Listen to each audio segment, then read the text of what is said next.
Hey there. So this past weekend, New Zealander Israel Adesanya just beat the Australian Robert Whittaker, becoming the new undisputed champ of the middleweight division. And by many accounts, he's actually the new face of the UFC, effectively taking over what Conor McGregor previously was. And I'm going to be showing you how just by reading his body language alone in the interviews leading up to the fight, it was pretty obvious that he was going to win. Now, of course, all it takes in the UFC is one punch to get knocked out.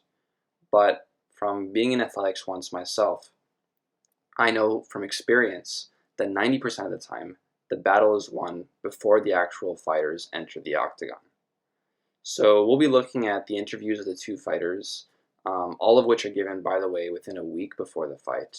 And it'll be immediately clear as to why his confidence is so powerful. So first, here's just a clip to give you a little taste of his personality. It's very clear that he thinks he's on another level.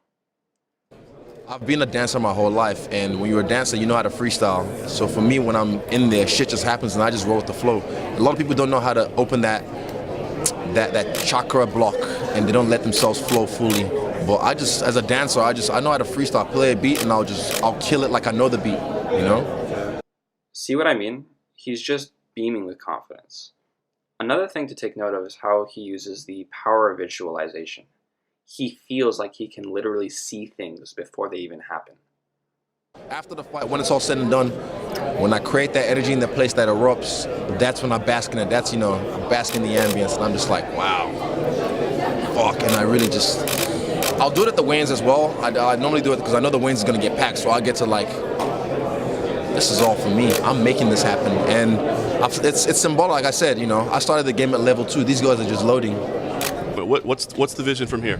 The vision I want to recreate what Holly Holm did in this place in 2015. I'm going to make that happen, guaranteed. He also clearly understands his worth, which is super important. You can't keep saying that. It's not that I want to be bigger than McGregor. That's just like something that someone else said. I want to be as big as I can be, and I know what I can be. So you can't keep attaching his name to my success. No one. I don't think anyone else. If I was not the guy Robert was fighting, it wouldn't be at Marvel Stadium. It wouldn't be here at Marvel Stadium. If I wasn't the guy Robert was fighting. If it was anyone else, it'd probably be in Sydney at some arena. Yeah. No offense, but I'm just saying. Say thank you. At the end of the day, say thank you. It's like, yo, all right, but I'm used to it. So now I've had 6 months. 6 months is a long time in my world, I mean, other people's world, that's like the irregular. They'll fight and then 6 months off and then come back to the gym. Not in my world. I stay in the gym 24/7. Would you want to stay that active if you get the belt? As the champ. Everyone else fights once a year or twice a year. I'm gonna stay active. There's no point. I'm not here for a long time. I'm here for a great time. So I'm having fun right now, and I just want to keep racking this up. And I have plans. I got plans.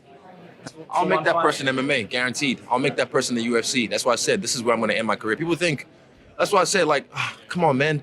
You can make $100 million in the UFC. You don't have to go to boxing. Don't get me wrong. This card, once it's over and done, people will be like, this is one of the best cards in UFC history. Now, compare this with how Robert Whittaker acts in his interviews. He's clearly more tense and more serious. And that same confidence that we see from Israel just isn't there. There's no energy behind his words. When you're training and preparing for this fight, how do you mimic a style like his in the training room to get you ready for this event? You can't. He's got a unique style that's unique to him, and I just have to try and manipulate my training in any way possible to just work my strengths instead of trying to prepare against his.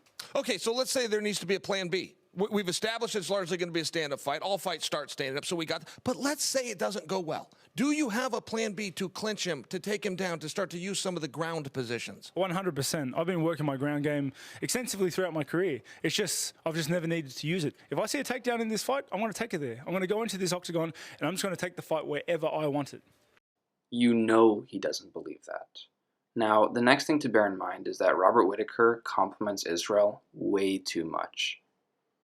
Oh, I've been impressed with Israel since he got on the scene. Before that, when he was kickboxing, I think his striking is phenomenal. I think his timing is impeccable. I think the way he uses his physical advantages in his striking game is great. But yeah, I do. I think he's a good fighter, a really good fighter. you know, it does feel as though because he has so much momentum at the moment, it is a very valuable win for you in the sense that, you know, he's generated so much hype and stuff like that. Do you see it like that as well? You're going to take that value from him if you have your hand raised? Haven't thought about it really because before I step in there, it's 50-50. I could lose, I could win. What do you mean it's 50-50? You can't think like that if you're entering a near-death scenario. You know, as long as I'm doing the right things beforehand, I can move into doing the right things but after. So for me, the result of the fight doesn't really matter. It's about the journey and doing the right things before it. You can also look at their weigh-ins and see how confident Israel is. Here he is, he comes up, he acknowledges the audience, takes his time, you know, just basks in the glory. Does he want to do this? He wants to take his phone out, he gives something else, walks slowly onto the scale.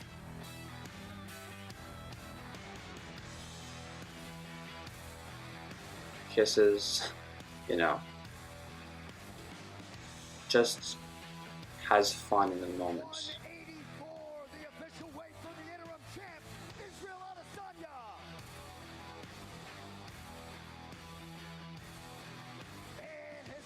Now, if you compare that to Robert Whitaker, he comes on, he doesn't look at the audience, he immediately takes off his sweater. You can tell he's very tense. He still hasn't acknowledged the audience, and bear in mind this is in Australia. This is his hometown. He has the hometown advantage. He's still serious. He decides to acknowledge, I think, one person in the crowd, and now he acknowledges the audience. He tries to hype himself up, I guess, and from there he goes immediately to Israel.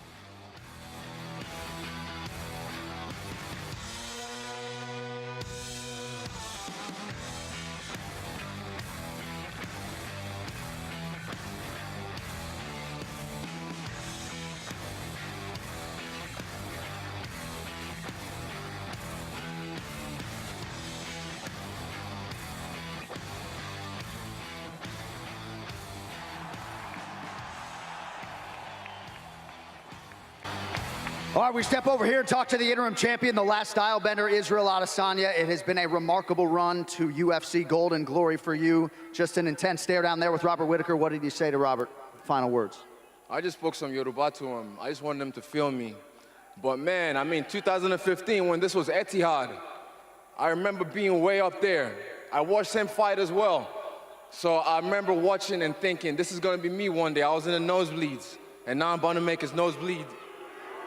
Congratulations, wish you all the best tomorrow night, Israel Adesanya. And we step over here and corral the champion, Robert Whitaker. That's gotta feel pretty good, man. Most people have said mentally, physically, they've never seen you in a better place. The hype gives way to the action tomorrow. One more sleep. Any final thoughts before we let you fly? I cannot wait. I cannot wait to get in there. Can't wait to see you guys there. It's gonna be cracker. And get some rest. We'll see you tomorrow night. The Reaper, Robert Whitaker. Lastly, you can also look at their workouts and see how much more calm Israel is.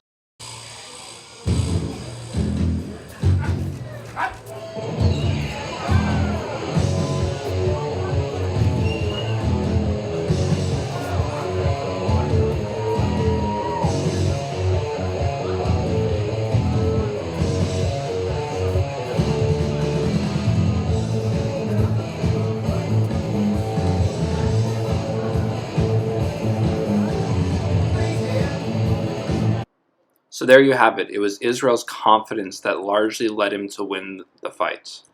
And hopefully you can all see now why. And like I said, I was in the nosebleeds, and now I made his nose bleed.